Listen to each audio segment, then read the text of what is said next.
Ada dua tidur yang sangat dibenci Allah.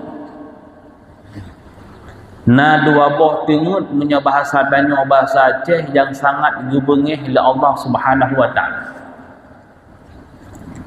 Yang pertama, tengut yang paling dibengih Allah adalah tengut di saat majlis ilmu. Tengut yang pertama yang paling dibengih oleh Allah yaitu tengut di saat sedang mencicipi ilmu agama. Tengut di saat tengah berkhutbah, tengut di saat tengah tabi tausiah, tengut di saat tengah tabut, yang tengutnya sangat gemarah oleh Allah Subhanahu wa taala.